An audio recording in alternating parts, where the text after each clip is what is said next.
No apagar das luzes de 2022, o Senhor nos disse que 2023 seria o ano da coragem. E ao longo desses 365 dias do ano, como foi necessário exercer coragem. Coragem para dizer não ao politicamente correto. Coragem para dizer não à ideologia política que quer se tornar hegemônica e roubar de nós a liberdade. Destruir a nossa língua, capturar a nossa consciência, dizer não para aquilo que o mundo, o sistema que rege a sociedade, submetido a essas influências diabólicas, usando aqueles que estão ao seu favor, para sexualizar as nossas crianças, para assassinar bebês no ventre, e tantas outras coisas que foram sendo apresentadas a nós, e estão sendo apresentadas a nós, os cristãos, aqueles que dizemos crer em Deus e ter a Bíblia como nossa única regra de fé e prática. Como foi necessário coragem para nos ambientes acadêmicos, das escolas, das faculdades, ir contra a maré da ignorância travestida de democracia, da truculência travestida de liberdade. Como foi e tem sido necessário coragem. Coragem para dizer não, coragem para assumir um posicionamento cristão de autenticidade. Agora, nos dias passados e com a proximidade da virada do ano, buscando em Deus e refletindo no Senhor, eu fui visitado pelo Senhor, que mais uma vez trouxe a sua palavra para nós em relação ao ano de 2024. Muitas vezes eu me perguntei, mas Senhor, por que dessa ênfase, por que dessa coisa de a igreja ali tem uma ênfase, a igreja lá tem outra, a outra igreja tem outra, uma é o ano de Daniel, outra é o ano... E a palavra do Senhor é, eu trato com cada um de acordo com o que eu quero. Qual o nome dessa igreja aqui? Não é a Assembleia de Deus Matriz de Belfor Roxo, não é a Igreja Batista Central de Belfor Roxo, não é a Igreja de Nova Vida de Belfor Roxo, é a primeira Igreja Batista em Belfor Roxo. E o que o Senhor Deus tem para nós, e o que Ele quer que nós reflitamos e tenhamos a nossa vida, refletindo aquilo que é o que Ele deseja para nós em 2024. Ele me levou ao Salmo 46. Eu quero convidar você a ler o Salmo, que são 11 versículos. Salmo 46, vou ler na revista atualizada. Eu vou pedir para você ler bem forte comigo, vamos juntos? Deus é o nosso refúgio.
Esse é um salmo cujos autores foram os filhos de Corá, que eram levitas, assistentes do templo, eram também cantores.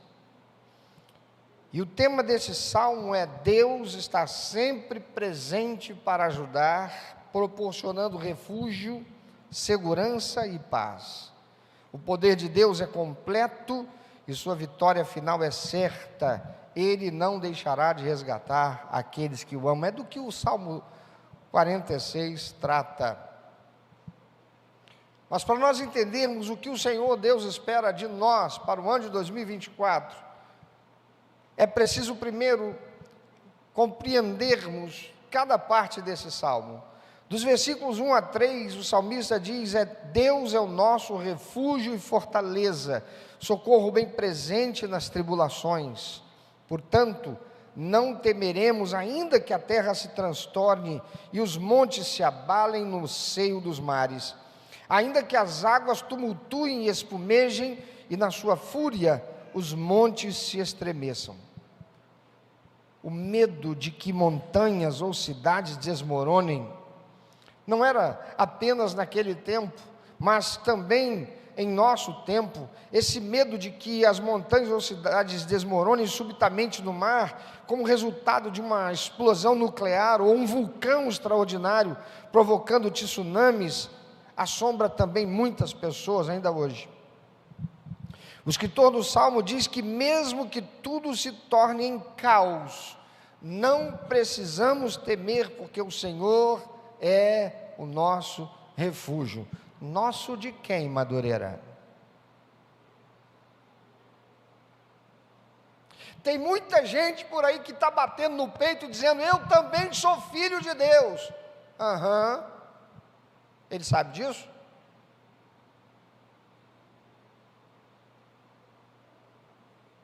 Porque eu confesso que eu hoje gostaria de ser filho de Pelé. Morreu, largou uma fortuna. Quem não gostaria de ser herdeiro dele? A palavra do Senhor diz, no Evangelho de João, capítulo 1, Jesus veio para os que eram seus, mas os seus não o receberam, mas a todos quantos o receberam, a estes foi dado o poder de serem tornados filhos de Deus. Logo, não é filho de Deus quem bate no peito e diz: eu também sou filho de Deus. Você pode ser brasileiro também, você pode ser cidadão brasileiro também, e ter os mesmos direitos que todo e qualquer cidadão brasileiro, independente da condição social que você tenha. Mas filho de Deus? Filho de Deus é Deus quem diz que é, não é igreja, não é pastor, não é papa, não é autoridade eclesiástica, é Deus. E Deus diz na sua palavra: somente aqueles que receberam Jesus Cristo como seu único, eterno, suficiente Salvador, aqueles que fizeram aliança com Ele.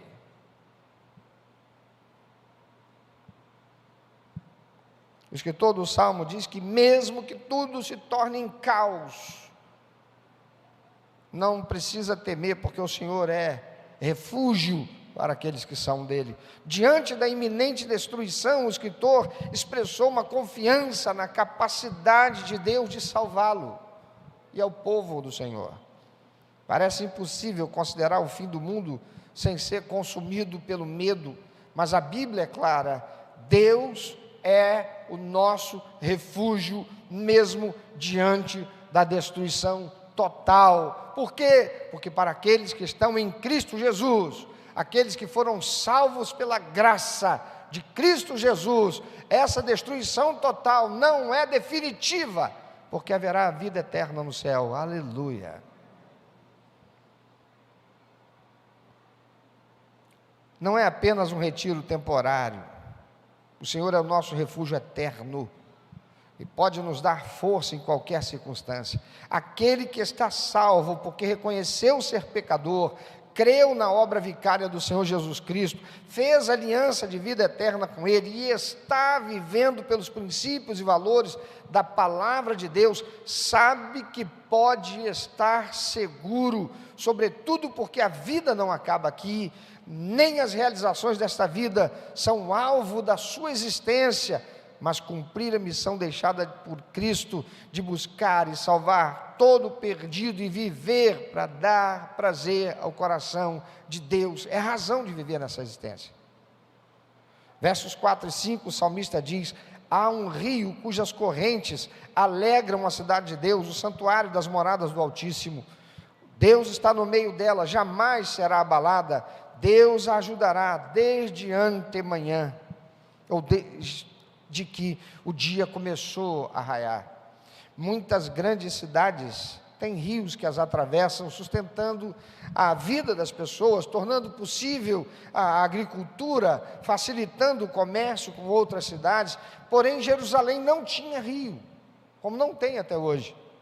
Mas diz o salmista que tinha Deus, que como um rio sustentava a vida do povo. Enquanto Deus esteve entre o povo, porque o povo honrava a Ele, a cidade foi invencível. Certa vez Senaqueribe veio contra ela, com milhares e milhares e milhares, e não pôde fazer nada. Em uma noite, o Senhor derrotou todo o exército de Senaqueribe, e deu salvação a Jerusalém, enquanto Deus esteve entre o povo, porque o povo estava com Deus, a cidade foi invencível. Mas quando o povo o abandonou, Deus não os protegeu mais, e Jerusalém caiu nas mãos do exército babilônico. Versos 6 a 9, o salmista diz: bramam, ou seja, ficam bravas as nações, reinos se abalam, Ele faz ouvir a sua voz e a terra dissolve. O Senhor dos exércitos está conosco, o Deus de Jacó é o nosso refúgio, mesmo que os inimigos do povo de Deus se levantem com fúria.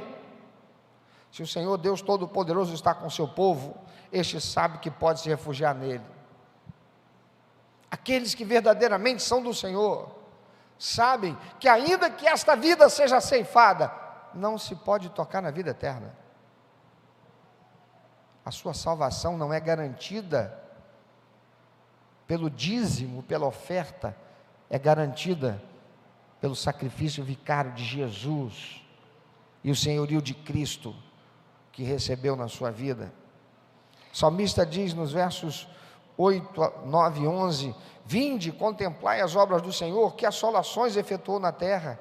Ele põe termo à guerra até os confins do mundo, quebra o arco, despedaça a lança, queima os carros no fogo. O Senhor dos exércitos está conosco, Deus de Jacó é o nosso refúgio. O salmista está respondendo à dúvida e à incredulidade e medo daqueles que o ouviam, e convida à lembrança do que o Senhor fizera no passado, e as que está fazendo naquele momento, colocando fim à guerra e levando à ruína, à derrota, aqueles que tinham o poder de oprimir o povo de Deus, e encerra declarando que o Deus vivo é o refúgio dele. Nesses tempos, quando nós vivemos sobressaltados com notícias de tentativas de leis para destruir a nossa liberdade como cidadãos, como país, como nação, nós devemos nos lembrar que o Senhor Deus Todo-Poderoso, Ele não perde o controle de nada. Ele é o nosso refúgio. Porém, no verso 10, quem fala é o Senhor Deus. O verso 8, o verso 9 e o verso 11, o salmista está dizendo, mas entre o verso 9 e o verso 11, Deus interrompe a fala do salmista para dar uma ordem. E ele diz: aquietai-vos e sabei que eu sou Deus, sou exaltado entre as nações, sou exaltado na terra. Você pode repetir esse texto? Aquietai-vos e sabei que eu sou Deus, sou exaltado entre as nações, sou exaltado na terra. Aqui está a palavra do Senhor para nós, Primeira Igreja Batista em Belfor Roxo, em 2024. 2024, ano de nos aquietarmos. Então diga para quem está do teu lado, 2024, ano de aquietar. Pode falar para mais duas pessoas, 2024, ano de aquietar. O Senhor diz: aquietai-vos. No hebraico a palavra é halpu. Essa palavra hebraica quer dizer deixar ir, se abster, estar em silêncio. Ela é um verbo infio, que é um verbo causativo no hebraico, ou seja, indica quem foi o causador da ação. Portanto, diz o Senhor: aquietai-vos. Não é Deus quem deve aquietar o crente, mas o crente é o causador da sua própria serenidade, tranquilidade, libertação, porque sabendo quem é o Deus Todo-Poderoso, deixa ir, manda embora, libera a exasperação, que é o enfurecimento, a angústia, a ansiedade, o medo, aquieta-se. Isso porque quem é filho de Deus sabe, como o salmista, que diz lá nos versos 3, 4 e 5, no início do Salmo: ainda que as águas tumultuem e espumejem, e na sua fúria os montes se estremeçam, há um rio cujas correntes alegram a cidade de Deus, o santuário das moradas do Altíssimo. Deus está no meio dela, jamais será abalada. Diz para quem está do teu lado: jamais será abalada. Deus ajudará desde o amanhecer. Aleluia! Eu tive depressão mais de uma vez. E quem já teve depressão ou tem depressão sabe o que é isso. Acorda primeiro que todo mundo. Ninguém na casa acordou ainda, está todo mundo dormindo. Mas o depressivo, ele acorda primeiro, e quando ele acorda, a primeira coisa que vem na mente dele é: por que eu estou vivo mais esse dia? E na sua mente já passa o pensamento de um dia novo, de mais um novo dia. Não, de mais um dia, igual o outro, para sofrer tudo aquilo que sofreu ontem. Deus está dizendo: Ele está no meio da cidade, jamais será abalada. Deus a ajudará desde o raiar do dia. Deus vai ajudar você, que crê e confia nele, e que aquieta o teu coração. A palavra hebraica sabei, porque ele diz: aquietai-vos e sabei que eu sou Deus. Ele diz: aquietai-vos e sabei. Sabei em hebraico aqui é edeu. É também uma palavra que lemos em Gênesis 4:1, quando diz lá: e conheceu Adão a Eva, sua mulher, e ela concebeu e teve a Caim, e disse: alcancei do Senhor um varão. Edeu não é apenas saber no sentido de, fiquei sabendo. Não, é conhecimento, não é meramente saber, é ter intimidade. Deus está dizendo, portanto, que nós devemos ter intimidade com Ele, para que nos aquietemos diante das adversidades que virão em 2024. Se você não conhece Deus, você se desespera em meias circunstâncias. Muitos crentes, quando sob pressão do mundo, sob a tentação da carne, sob a sedução do diabo, abandonam a igreja, negam Jesus, afastam-se de Deus. Quando impactados por uma notícia ruim, nossa reação natural é de luta ou fuga no primeiro momento, mas você que conhece aquele que é cristão autêntico, aquele que tem Jesus, aquele que sabe verdadeiramente quem é Deus, porque tem um relacionamento de intimidade com Ele, deixará ir embora a angústia, a ansiedade, o medo, trocando pelo ficar em silêncio, numa atitude consciente, racional, de inteligência emocional. Não vou ficar angustiado, não. Eu não vou ficar ansioso, não. Eu não vou ficar deixando isso tomar minha mente, esses pensamentos recorrentes, não. Eu vou ocupar minha mente com aquilo que me dá esperança. E o que é que me dá esperança? O Senhor é o meu refúgio, Ele é a minha fortaleza, Ele é socorro presente. Ainda que eu morra, eu vou para a eternidade, onde não tem maldade, não tem fome, não tem sede, não tem corrupção, não tem bandido que devia estar preso e está solto, não tem justiça. Eu estarei na glória, aleluia. Troca por uma disposição racional, inteligente. E por quê? Verso 5: porque sabe que o Senhor está contigo e jamais te deixará, Ele te ajudará desde a hora em que você acordar de manhã. Então, o que o Senhor espera de nós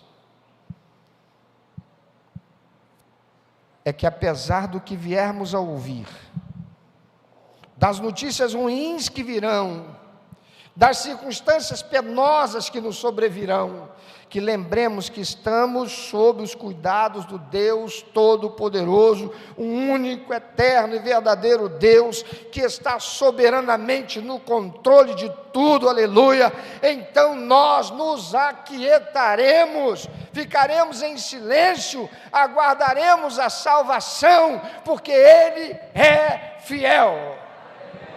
Aquietar é ficar quieto, é permanecer quieto, é apaziguar a alma que está querendo ficar angustiada, é permitir que a paz de Cristo substitua a inquietação e a tormenta mental, ou seja, é acalmar, serenar a mente, as emoções, é tranquilizar-se.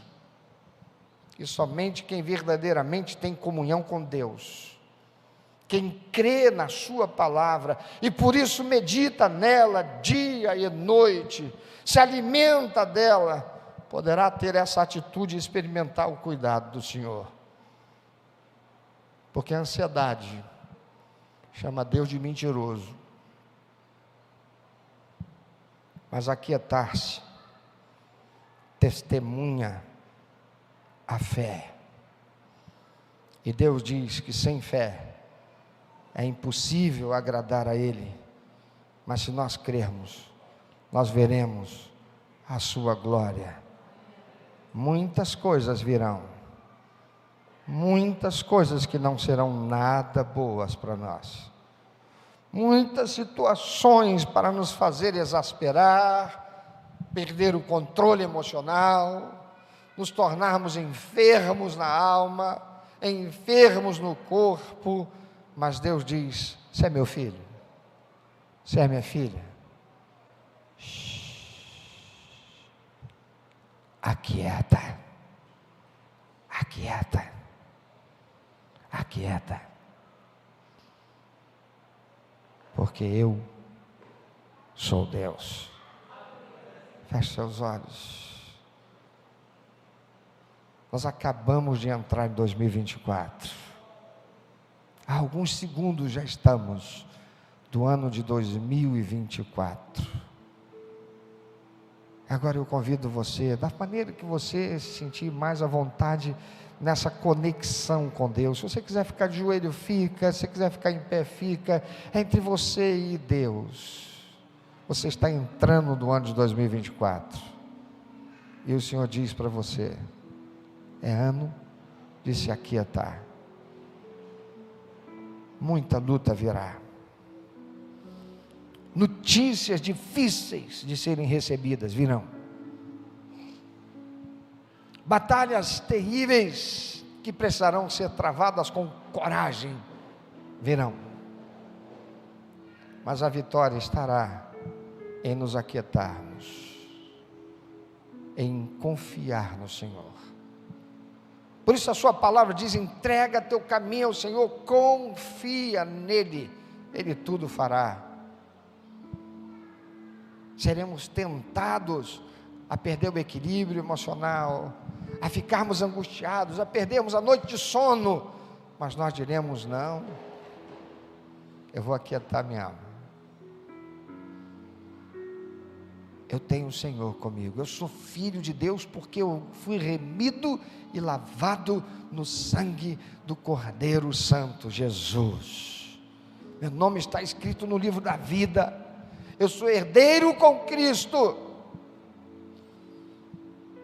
Então eu vou ter autoridade para botar o dedo na cara dos demônios e dizer: vocês têm que arredar. E eu verei a minha vitória, e eu a celebrarei.